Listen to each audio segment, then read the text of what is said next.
Hi, I'm Derrick Jensen. This is Resistance Radio on the Progressive Radio Network. My guest today is Diane Wilson. She's a mother of five, a fourth-generation shrimp boat captain, and an environmental activist. She's been fighting to save the bays on the Texas Gulf Coast from chemical and oil development for the last 30 years. So I also have to say that you have, for at least 15, 18 years, been one of my heroes. So thank you for that. Thank you, Derek. I appreciate that. And so thank you in general for your work in the world, and thank you for being on the program. So my first two questions are, can you introduce yourself to the listeners, and can you also then introduce the region where you live and the region you love? Oh, absolutely. First of all, I'm a fourth generation fisherwoman, shrimp boat captain. My family has been around this area on the mid-Texas Gulf Coast for about 130 years. So you might say I got a real sense of place. And where I was born and raised, I've been in the same town for my whole life. I'm 72 years old, so I always call myself I'm a late bloomer. So anybody out there, whoever thinks they're too old to start, that is not true. Matter of fact, it just gets better as you get older. You get a little bit more free every year, and basically, all of my family, my brothers, my brother-in-laws, my cousins, my uncles, everybody was, they were, in the early days, they were just like gill netters, fin fishermen.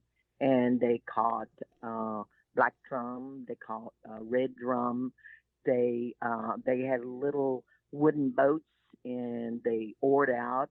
And where I'm from is a little fishing town. It's probably the most authentic fishing village on the whole Texas Gulf Coast, and that it was Seadrift, and so we were all fishermen, and your whole life was centered around the fish house, the bays, the nets, the boats, and that was your life. And matter of fact, like most kids around my age, you spent your whole life outside. So I was always on a boat. I was always out in water, laying in the. I remember I was a real introvert. Even though people have accused me of being a real troublemaker, I'm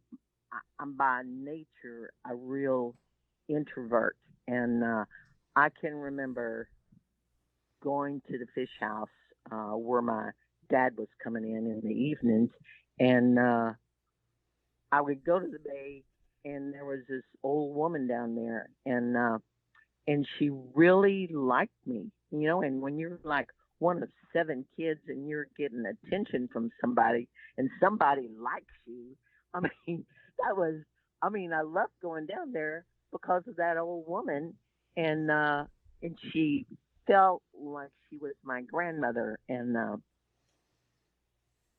the only thing is, I realized when I got older is that old woman was the babe, and but she was as real to me as any other member of my family, and I have never forgotten her, and I have never forgot uh, what it feels like for something, what people call a resource or a commodity or a ecosystem. It's like, to me, it was real, and it had an aliveness, and it had an energy.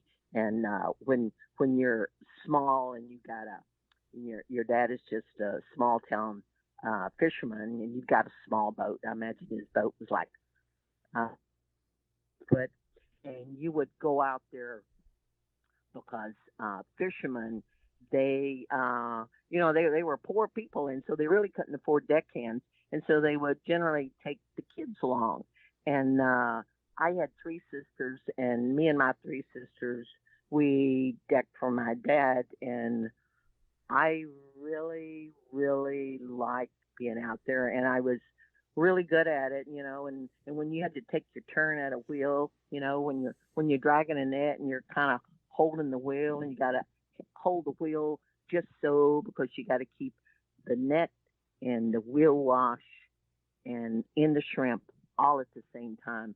And my sisters would they would start crying, because when you start turning a boat into the wind with the waves, it will almost feel like you're flipping over. But and so my sisters did not like handling the wheel, but I loved it. I loved going out in the mornings, and it was still dark, and there was nothing but that salt air and that wind, and I mean, you're just barreling out in the dead of night. You see nothing in it's almost like your instinct, and there is very few beacons. It's just of years and years of doing it, and I can remember, and I suppose it's because I had a real sense of the energy of that old woman. Is like you literally could feel like your skin would separate, and the wind and the water would just kind of move in there. So it was like, and it actually it sort of made me a bit of a mystic. I'm a little bit of a mystic, and I was, I, I hate to tell you, I was raised Pentecostal, and that's holy rolling, speaking in tongues. My grandmother was a faith healer, and I think she tried to raise my uncle from the dead and all kinds of stuff like that. I'm not that, but I am a mystic, and I have a real sense of what's alive out there, and things that people think it's all just it's only what you see, and it's and it's only yourself, and it's only the boundaries and the borders within your skin, and it's like that's not true. And matter of fact, that's why I like your book so much, because you seem to have a real sense of the connectedness and how valuable everything was, and I could sense that, and I think it was because I was uh, I spent all my life on the bay, and and I was a little bit of a loner, so I didn't have that peer pressure. Sometimes at a certain age you get a peer pressure, and you get pulled away from that naturalness, and I don't think I was pulled away from it, and so I've always had it my whole life, and I still have it, and it's like a lot of the stuff that I do, it's gut instinct, and it's like I don't believe I've ever had a plan. I feel like I leave myself open for the energy, because I truly believe there is energy out from from nature, and it's got an intelligence, and if you just work with it. So, so my location down here is mid Texas Gulf Coast. We're around Matagorda Bay, Lavaca Bay, Spirit Center Bay, San Antonio Bay, Mesquite Bay, Guadalupe Bay, and those in our county is a tiny county, and it's like oh, I think when I was growing up, there's probably like 12,000 people in the whole county, and the town where I was raised, it was like Seadrift, and there was 1,000 people, and it's been through so many hurricanes, I can't even tell you. It's been had so many hotels and railroads and restaurants and lumber yards that have been destroyed in hurricanes, And so, but it kind of remains a very small town, 1,000 people, and it's always been this fishing town, and this whole area down here. We're close to what they used to call it was Blackjack Island, and now it's known for the Aransas Wildlife Refuge, and that's where the endangered whooping cranes come every winter. I mean, you can count. I mean, they count every single last whooping crane that is left, and they all come down and they nest in what they call the Aransas Wildlife Refuge. And like I said, this used to be called Blackjack Island, and it was where my folks were from, and they were fishermen there. And matter of fact, one of my uncles was in a hailstorm that killed 100 cattle. They had hail so big, and he drowned out of the bay. Then I had another uncle that I guess they had bonfires in those days, and did a lot of cooking on bonfires.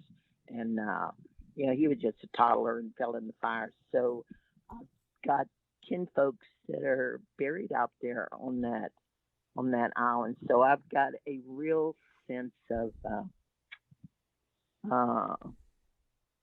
ancestrage around here, and I know this whole area around here was where the Karankawas, those very tall, good-looking Native American indigenous people, and they lived around the water, and we went across their where they had all these arrowheads and all their camping places, and matter of fact, believe it or not, I'm not too far from where there was literally a battle between some Irish settlers that came in, and Karankawas must have taken one of their calves, and so they raided him and killed most of them, and it was over a calf, and it's a sad part of the history down here, and I think pretty much ran most of the Karankawas to a lot of them went to Mexico, and but anyway, so that's the history of this area, and even the Karankawas were the real early fishermen, and they laid shrimp out to dry, and I remember someone was telling me they used to have the Karankawas. They would leave like you would have a burning steak, and you'd stick it out in shallow water, and shrimp will come to the light, and that's where they would get a lot of their shrimp. They would have little cat's nets or however, and they would get these shrimp, and then they'd dry them, and that was one of their ways that they got nourishment around here. And but like I said, it's the Karankawa. It's no more, although they've named bays after them and they named towns after them, and but it's a tragedy of. This is an area where a lot of Irish settlers came in and a lot of German boats came in. There used to be a town called Indianola, and now it's a ghost town because that was where these big ships came in and all these German settlers came in, and they had, and I think there was even a big Civil War battle right there in Indianola, and it was right on Matagorda Bay. And then two hurricanes hit it, one right behind another. Then a fire hit it, and then I believe it was either smallpox, I believe, and wiped everybody out. So now all you got a beach, and people say they can see that train out there when the tide's real low. Although I have not seen that train. So can you talk about um, the what has happened and what caused you to become an activist. What has happened to the region in terms of uh, industry and its effects on the bay, and also its effects on fishing, Well, including I shrimping. do. Well, in the beginning, uh, there was no law. There was no uh, no verdict from Congress or anybody that industry had to say anything to anybody. So for a very long time, these industry, like for instance, Alcoa uh, and Union Carbide, very big plants, they came in around 1950, didn't say nothing to nobody. They just did what they did, and sometimes the shrimpers, if it was like a bad winter, they might get a job for 2 or 3 months during the winter months and drive a truck or something like that. And but the thing was basically is industry did not have to report to anybody at all. And the only thing that fishermen would get is when the times that they would work, they would say, you know, they told me to take these barrels down to Stinky Ditch and I dumped them down there and I nearly passed out from the smell and it's like, well, yeah, I remember, and everybody in my unit is dead or stuff like that. But it was just anecdotal because uh, industry did not have to report or say anything to anybody. And around around 1989, I was shrimping was starting to fall off, and so I started running a fish house.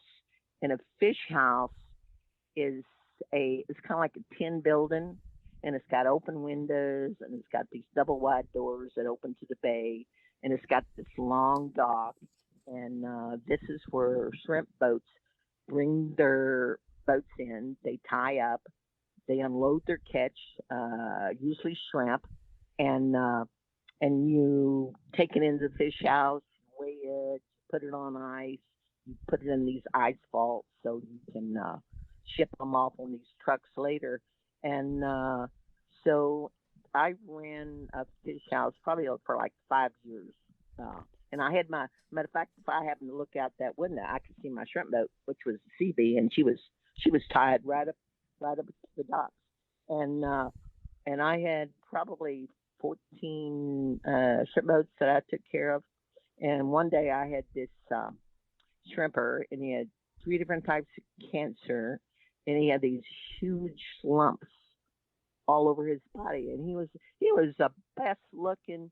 I mean, he looked like a surfer from California. He was, my mama thought he was about the nicest looking man she'd ever laid eyes on. Anyway, but he had all this cancer, and he one day I was in the fish house, and I was sitting with a cup of coffee, and I had my rubber boots sitting up on the desk, and he came in and pitched this newspaper article to me, and he said, "I want you to read that." And and like I said, I'm a real quiet person, and so anyway, I looked at the newspaper article, and the year was 1989, and on that front page article, the Victoria Advocate was an Associated Press story, and it was talking about the first time the toxic release inventory ever came out. And the toxic release inventory was a community right to know bill that was passed in Congress after Bhopal. And people mainly know Bhopal because of Union Carbide was doing this whole effort to make India green, and they were doing a pesticide plant in Bhopal, India, and it wasn't working. So they were like cutting all the safety. They were, anything had to do about the lowering the temperature, about alarms, about freezing. They were removing it, and the unthinkable happened, and there was a chain reaction, and there was a debate over actually how many people died, but probably around 2 or 3 thousand died that first night in Bhopal, India, and it was the worst environmental disaster has ever happened. I think it still is. I think at this point, maybe 20,000 people died from that one incident by Union Carbide. And because of it, Congress passed the Community Right to Know law, meaning that there would not be another time when anyone in the U.S. woke up one morning and there was something like that happen because they didn't know what the industry next to them was doing or what they were polluting with. So, for the first time ever, industry in the United States had report their air emissions, their water emissions, their injection wells, their landfill, their trucking, all of it. They had to report the numbers for the first time ever. And that's what that article was about. And our little bitty county, what, 12,000 people in the whole county, we were number one in the nation. And it literally blew my mind. It's like, how could you be the the most polluted place in the United States? And it probably, if it was the United States, it was like you was probably ranking worldwide somewhere.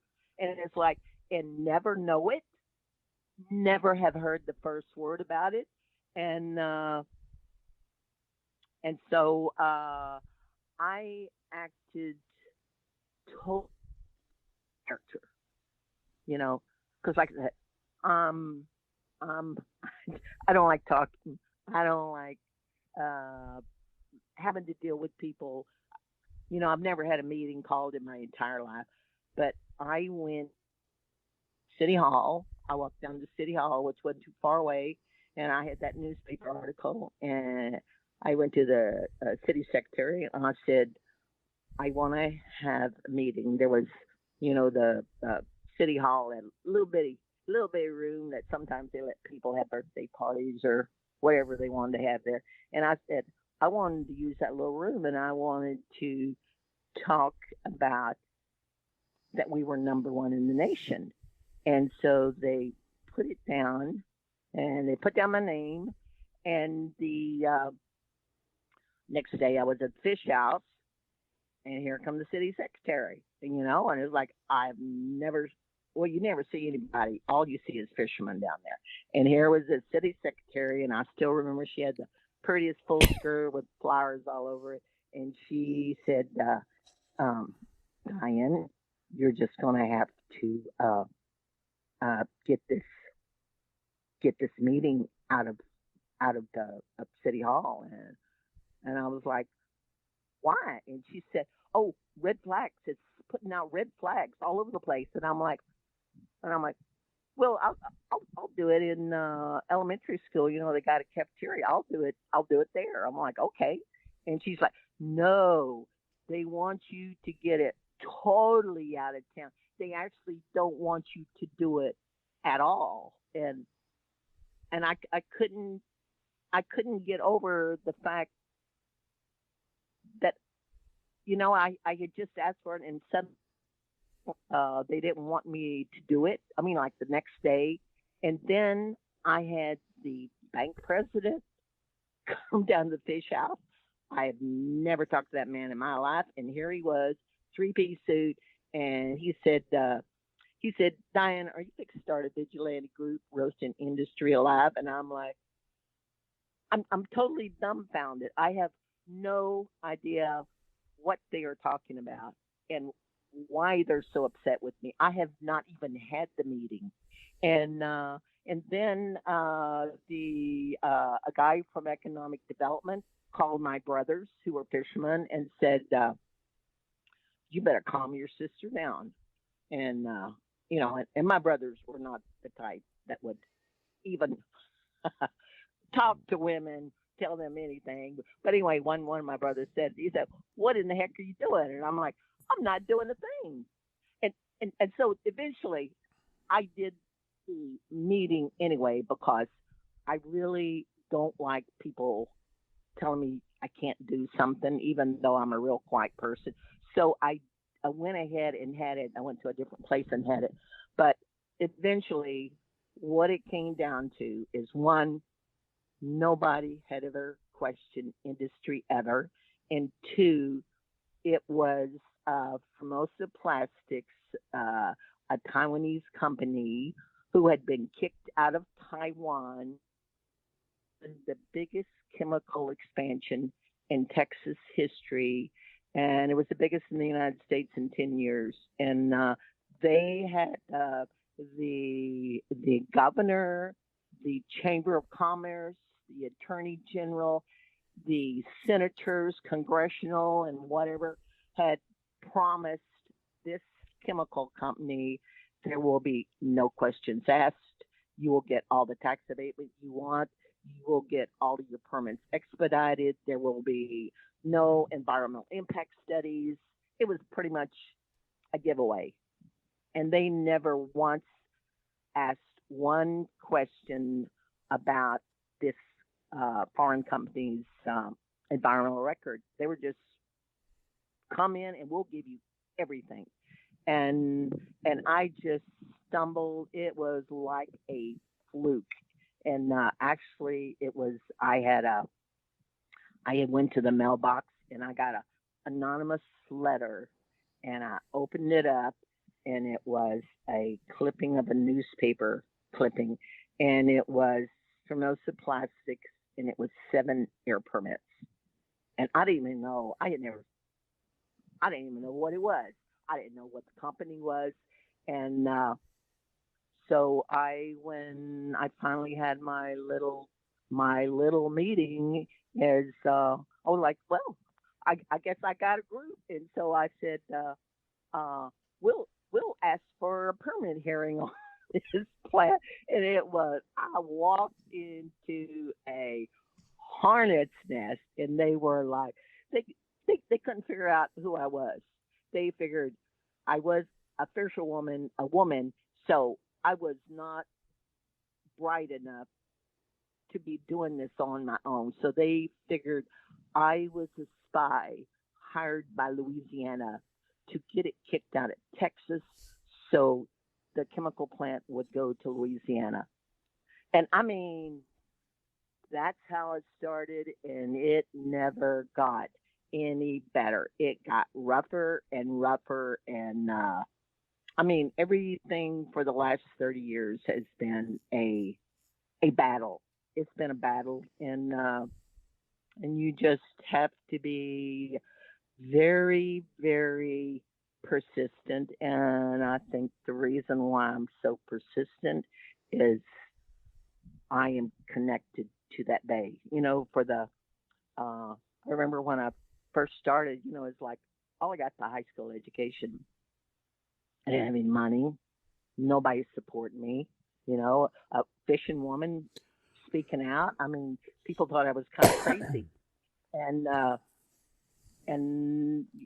so all I had was this sense of the bay. That was what was keeping me going on it, and I really kept thinking there's bound to be someone way better than me, way better at speaking, probably has a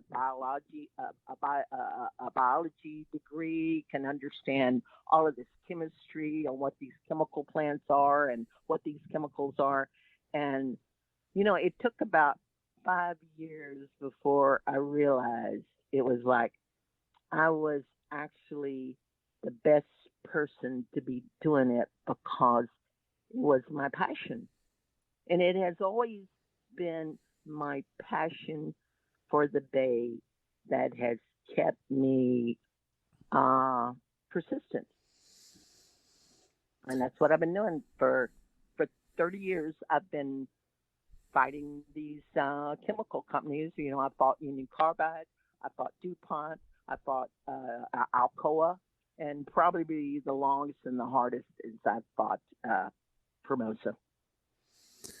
So thank you for all that. And can you talk for a minute about the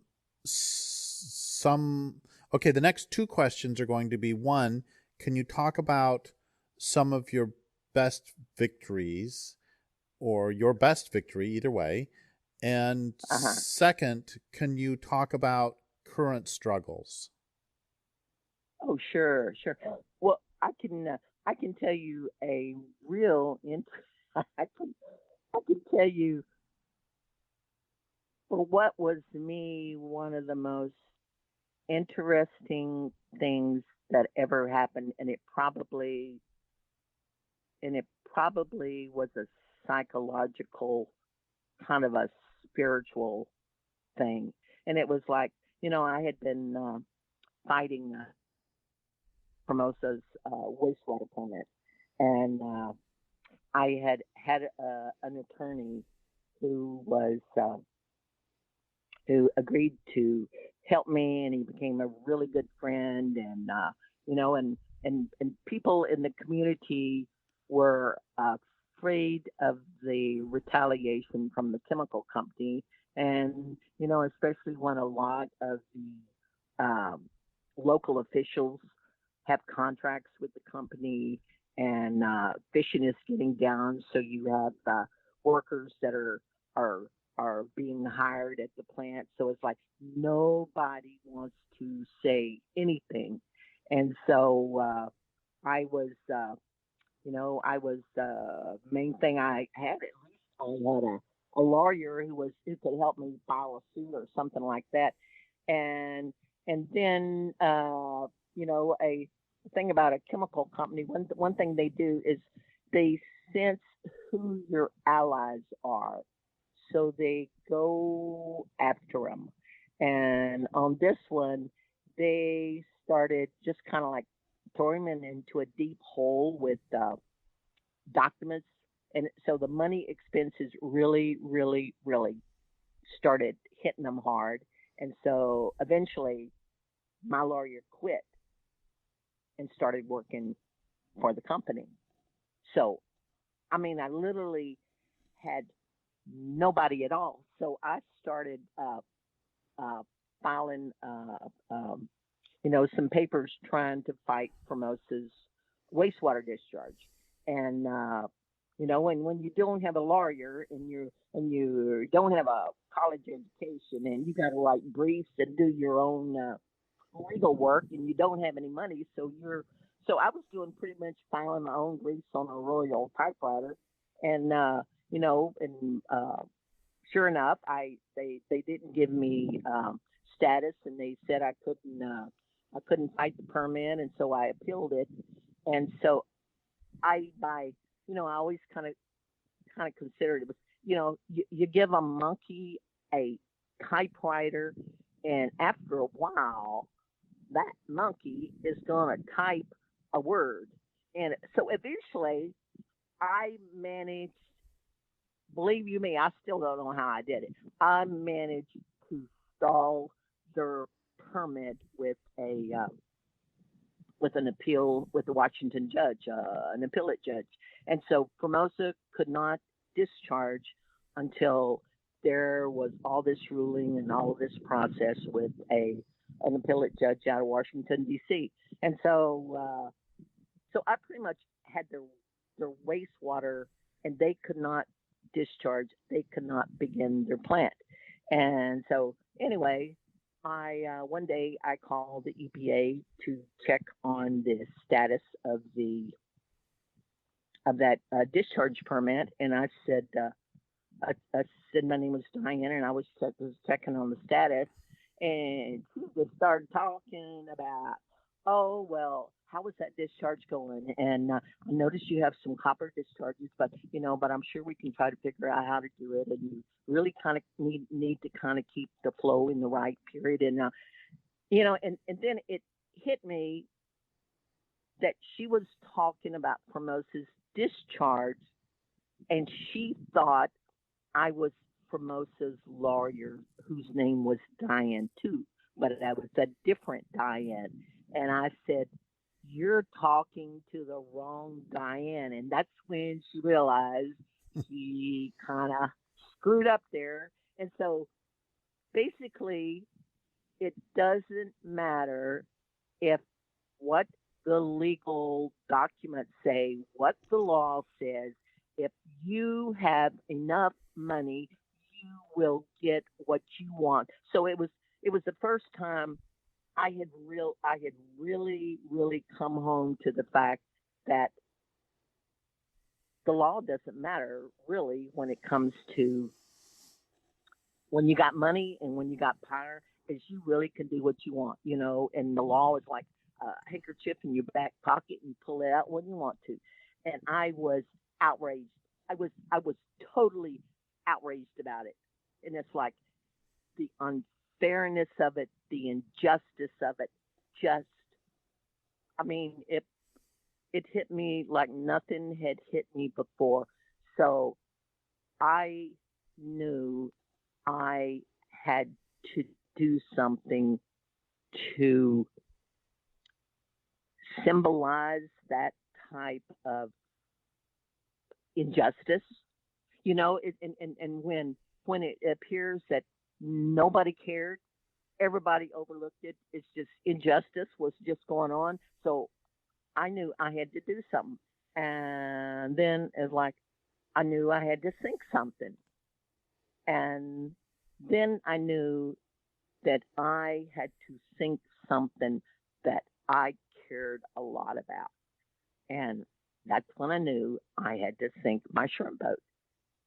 And I was going to take it out and sink it on top of Formosa's illegal discharge.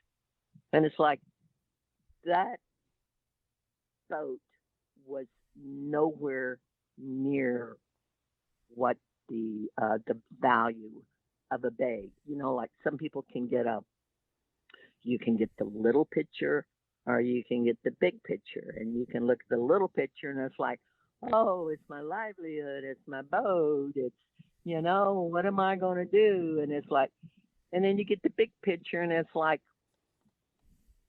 this is the planet, this is your home for all of us. We're all supposed to be here. And are you gonna let it?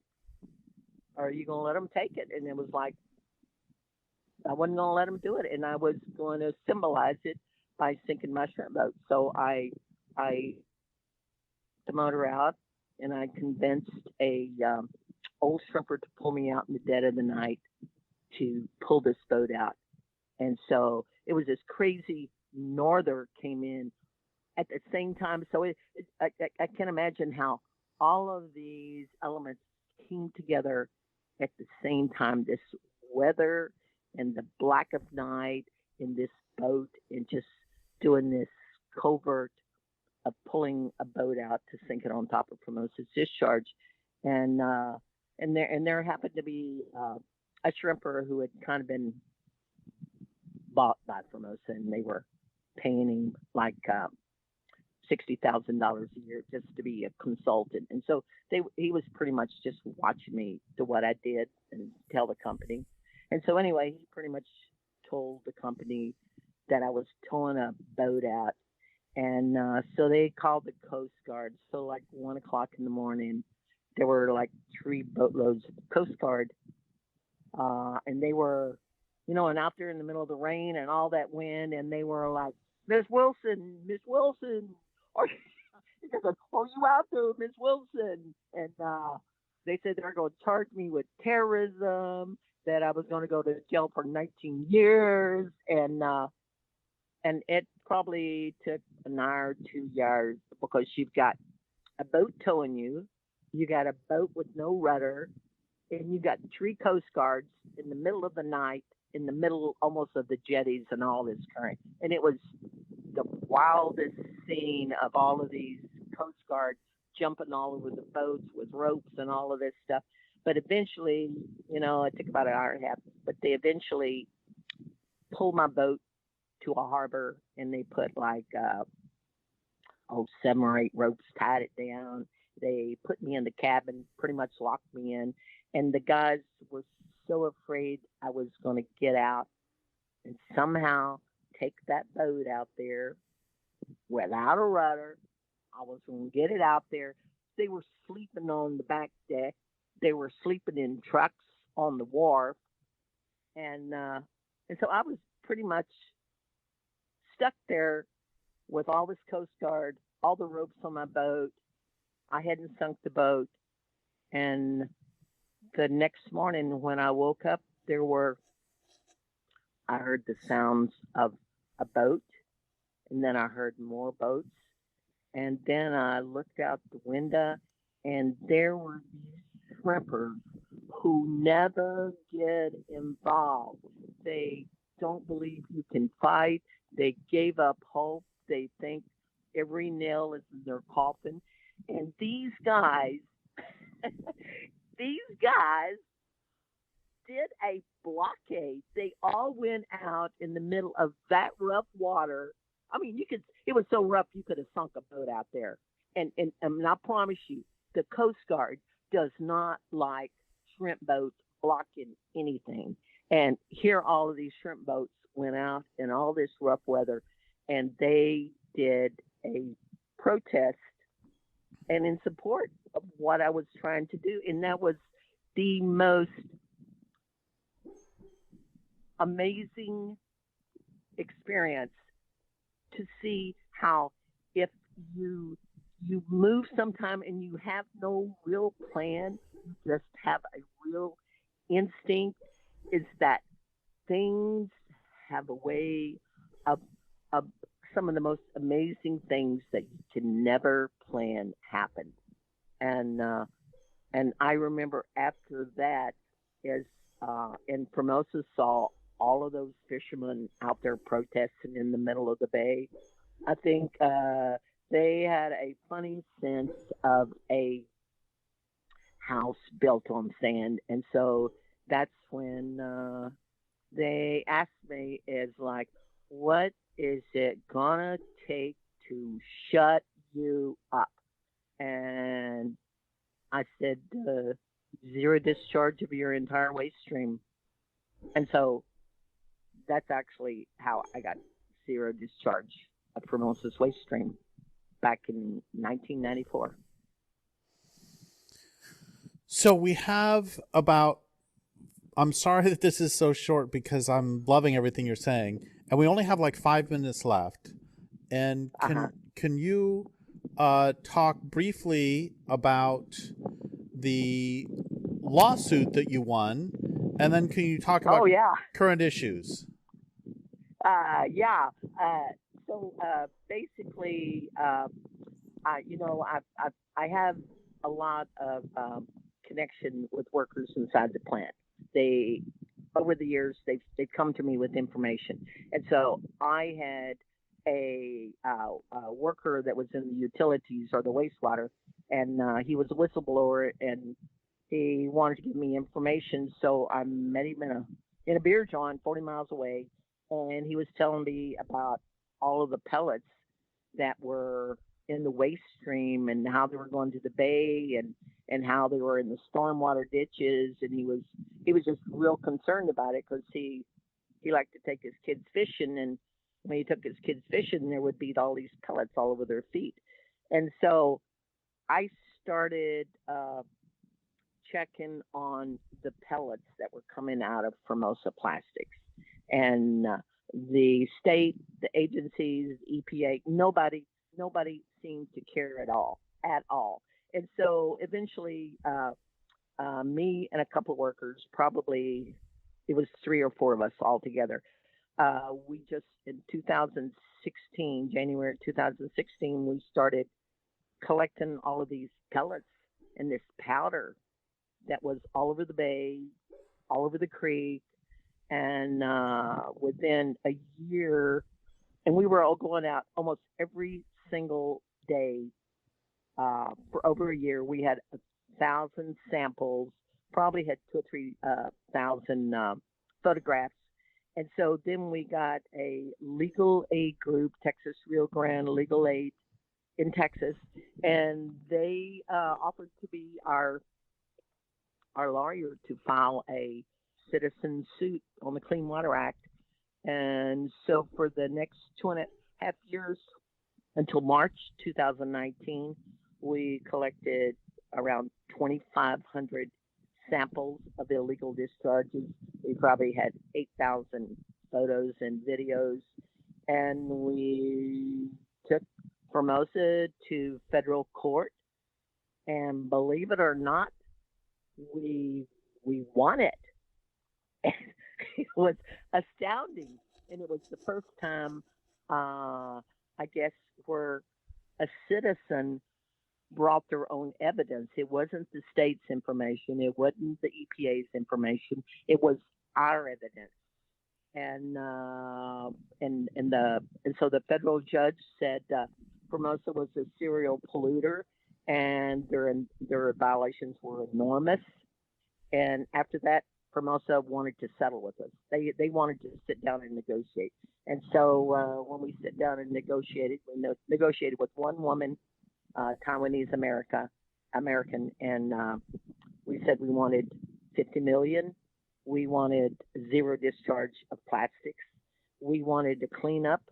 We wanted our own enforcement, and we wanted to make sure their plant did not discharge any plastic.